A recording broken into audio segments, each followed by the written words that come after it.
नमस्कार, मैं सरिता सोनी और आप देख रहे हैं बीकेटी न्यूज 24। खबरों को विस्तार से जानने के लिए आइए चलते हैं खबरों की ओर। बारिश के दिनों में ऐतिहासिक रानी झांसी के किले की दीवारों पर पड़ी दरारों से निकल रहे पेड़ पौधों को देखकर विधान परिषद सदस्य रामतीर्थ सिंगल की भ्रुकुटी टेढ़ी हो गई। इस संबंध में उन्होंने एएसआई के अधिकारियों से तत्काल वार्ता करते हुए इस संबंध में उचित कदम उठाए जाने के लिए कहा। विधान परिषद सदस्य के देवरों के बाद अधिकारी तुरंत एक्टिव हो गए। उन्होंने युद्ध स्तर पर किले के आसपास बारिश में निकल आई झाड़ियां तथा पेड़ पौधों को हटाने का काम शुरू करवा दिया। विधान परिषद सदस्य रामतीर्थ सिंगल नियमित रूप से किले का अवलोकन करने के लिए बीच बीच में जाते रहते हैं। उन्होंने बताया कि मेयर के कार्यकाल के दौरान उन्होंने प्रधानमंत्री मोदी जी की स्मार्ट सिटी योजना से नगर निगम के माध्यम से किले के ऐतिहासिक महत्व को सुरक्षित व संरक्षित कर रखते हुए नई पहचान देने की कोशिश की थी, जिसके तहत किले में लाइट एंड साउंड शो कार्यक्रम, किले के अंदर और बाहर facade lighting, doctor Vrindavan Lal Verma park, general Bipin Rawat park के साथ ही किले के चारों ओर का सुंदरीकरण कराया गया था। इससे न केवल किले को आकर्षक स्वरूप मिला बल्कि पर्यटकों की संख्या में भी वृद्धि हुई। यहां तक कि आगरा के बाद सबसे ज्यादा अगर विदेशी पर्यटक आए तो वह झांसी किले को देखने के लिए आए। इतना ही नहीं, उत्तर प्रदेश के मुख्यमंत्री योगी आदित्यनाथ ने भी स्वयं लाइट एंड साउंड शो देखा था तथा इसकी प्रशंसा भी की थी। आइए देखते हैं सरिता सोनी की रिपोर्ट। रंजित साहब, आप किले पे गए थे जी, निरीक्षण भी किया, कैसे मन में आया कि इसका निरीक्षण किया जाना चाहिए? कहीं से कोई शिकायतें या जानकारी नहीं?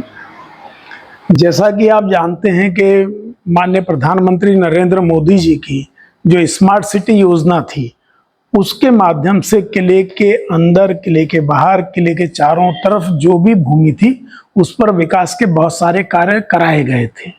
इस कारण से पिछले 5-7 वर्षों में मेरा लगातार वहाँ आना जाना रहा और किले के प्रति हम सभी की जो श्रद्धा है, जो समर्पण का भाव है, जो गौरव का भाव है, उसके कारण से जब भी मैं वहाँ से गुजरता हूँ तो एक तरीके से हृदय से किले को प्रणाम करता हूँ। ऐसे ही आते जाते वक्त कई बार मेरा ध्यान गया कि किले के जॉइंट्स, किले की दीवारों के जॉइंट्स खुल रहे हैं, जोड़ खाली हो रहे हैं और किले की दीवारों पर पेड़ पौधे उग रहे हैं। तो मुझे लगा कि ये निश्चित रूप से किले की मजबूती को नुकसान पहुंचा सकते हैं। तो इस संदर्भ में इस विषय को पब्लिक ना करते हुए मैंने संबंधित विभाग के अधिकारियों को फोन पर पिछले 1-8 वर्ष से लगातार मैं इस बारे में कह रहा था कि इसकी चिंता करनी चाहिए। यहाँ जो भी अनावश्यक झाड़ियाँ हैं, दीवार पर जो पेड़ पौधे उगाए हैं या जो जॉइंट्स खुल रहे हैं, उनकी रिपेयरिंग की जानी चाहिए। और पुरातत्व विभाग का ये काम भी है। इसी के लिए ये विभाग बना है कि जो भी संरक्षित इमारतें हैं, हमारी ऐतिहासिक इमारतें हैं, हमारी धरोहर हैं, उनका संरक्षण करना, उनको सुरक्षित रखना, उनका सौंदर्यीकरण करना, ये सब उनका काम है। लेकिन मुझे लगा कि जितनी शिद्दत के साथ में, जितनी जिम्मेदारी के साथ में किले के संरक्षण के लिए, किले के सौंदर्यीकरण के लिए कार्य होना चाहिए, वो नहीं हो रहा है। तो कल मैं फिर उसके निरीक्षण के लिए गया। पूर्व से ही मैंने पुरातत्व विभाग को इसकी जानकारी भी दी थी। इस कारण से पुरातत्व विभाग के अधीक्षक महोदय, अन्य अधिकारीगण भी वहां पर मौजूद थे। हम सबने सम्मिलित वहां पर निरीक्षण किया, जिसमें ये सब पाया गया। मैंने उनसे पूछा भी, उन्होंने बताया कि निश्चित रूप से हम इस पर कार्य प्रारंभ कराएंगे और जो भी बेहतर हो सकता है वो करेंगे। मैंने उनसे ये भी जानने का प्रयास किया कि पुरातत्व विभाग के अधीन आने वाली जो भूमि है, जो कुल क्षेत्रफल है, उसमें कहाँ कहाँ किस किस प्रकार का अतिक्रमण है। तो उन्होंने बताया कि इसकी जानकारी नहीं है, क्या कार्रवाई प्रचलन में है, कौन कौन से अतिक्रमण हैं, इसकी जानकारी भी वो हमसे साझा करेंगे। इसी प्रकार से जो शहर कोतवाल का आवास है, वहाँ से लेकर खंडेराव गेट तक जो दीवार पिछले कुछ समय में गिर गई थी, उस दीवार की कोई पुनर्निर्माण करने का कार्य वहां पर चल रहा है। तो मेरी क्यूरियोसिटी थी कि मैं देखूं, पूछूं उनसे कि वो क्या करने वाले हैं। तो उसके संदर्भ में चर्चा हुई तो मालूम हुआ कि वो उस किले की बाहरी दीवार को, मैदान के बाहर की दीवार को फिर ऊंचा करने वाले हैं। तो हमने उनको ये सुझाव दिया है कि स्मार्ट सिटी के माध्यम से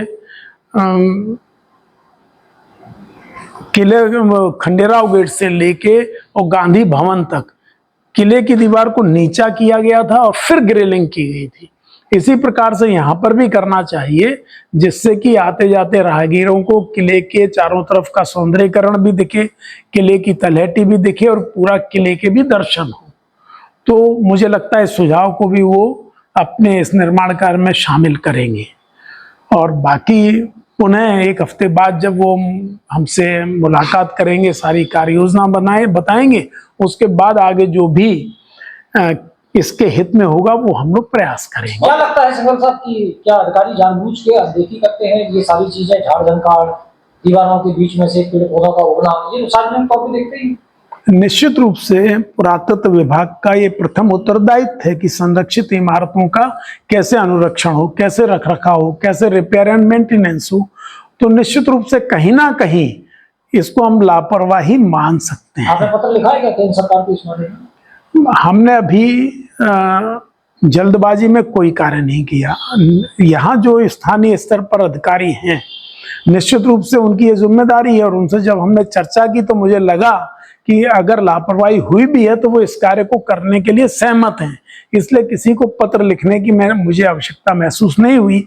अगर स्थानीय स्तर पर किले की गौरव और गरिमा के अनुरूप उसका मेंटेनेंस, रिपेयर, रखरखाव, अनुरक्षण, संरक्षण नहीं हुआ, तब फिर पत्राचार की बात आती है, वो उचित समय पर किया जाएगा।